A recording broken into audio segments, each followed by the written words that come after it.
Hello, this is Kamran Mahmood from Jobskillshare. I'm going to give a brief discussion about IPv4 subnetting.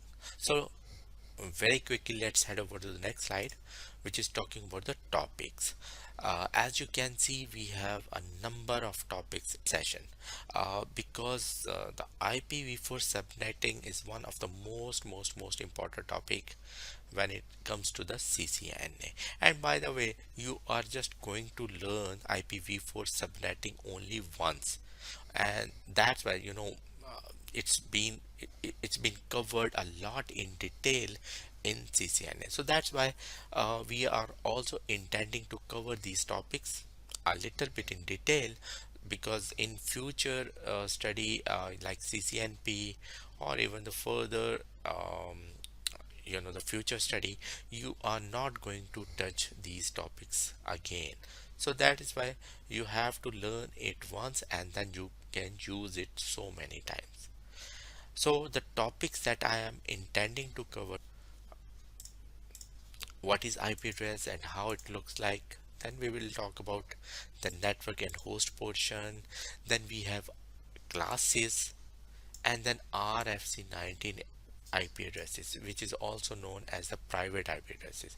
Then I will talk about why even do we care about subnetting. Then I will talk about the binary number system, which depends on the base 2 numbering system. Then I will talk about the decimal to binary, and I will do the exercise as well. I will convert from decimal to binary and then binary to decimal. Then I will talk about the IP addressing and the mask, what is subnetting, how many networks and hosts requires in any network.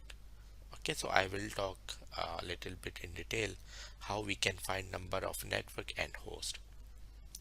Then I will touch upon these three labs where we will do or will actually perform the subnetting. So without wasting any moment, let's head over to the next slide, which is talking about the IP address. So by definition, IP address or the internet protocol address is a series of numbers or the strings that identifies any device on a network. Computers use IP address to communicate with each other. Of course, if the IP address is not there on any computer, you cannot communicate with each other. So IP address is just like an identification for your computer. It is like a logical addressing to find host and individual network addresses. Okay, so this is a basic uh, the idea or the basic work of this IP address.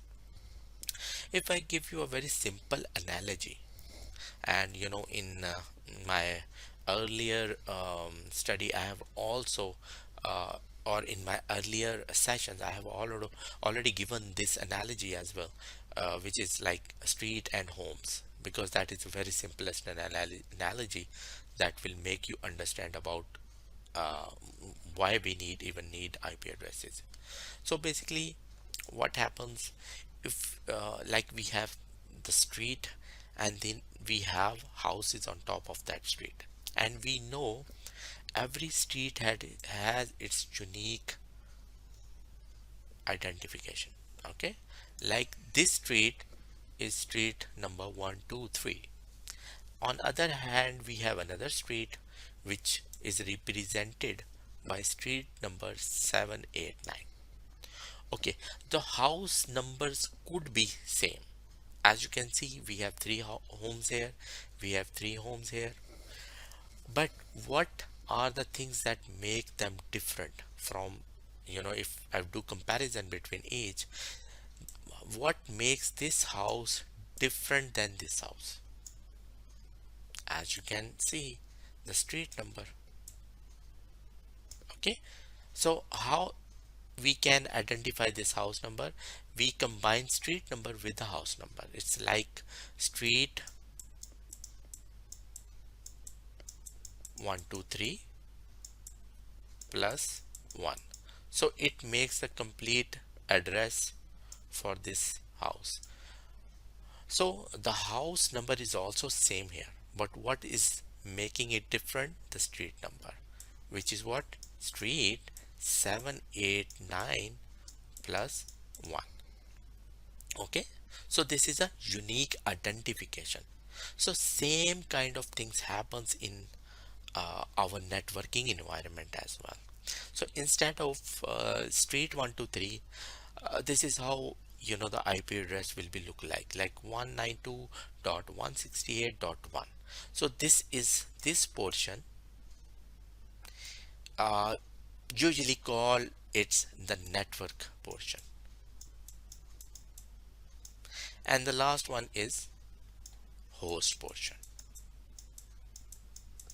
And when I'm saying host means these host.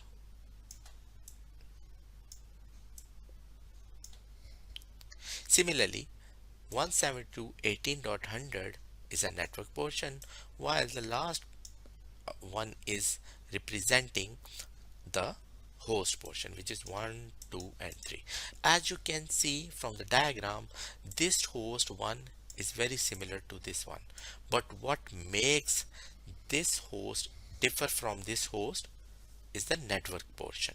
So how it will be look like, if somebody asks me what is the IP address for this host machine versus this host machine, it will be like 192.168.1 then dot 1, and this one is 172.18.100.1. So this is completely different network or the host than this one. Okay, so this is how they identify each other. uh, all other hosts on the same network, they can communicate with this host, or even this host can communicate with it. And similarly, with the same network, these hosts can communicate with each other, but these two computers will not be able to communicate with each other because they have very different identification. Okay, so this is one thing.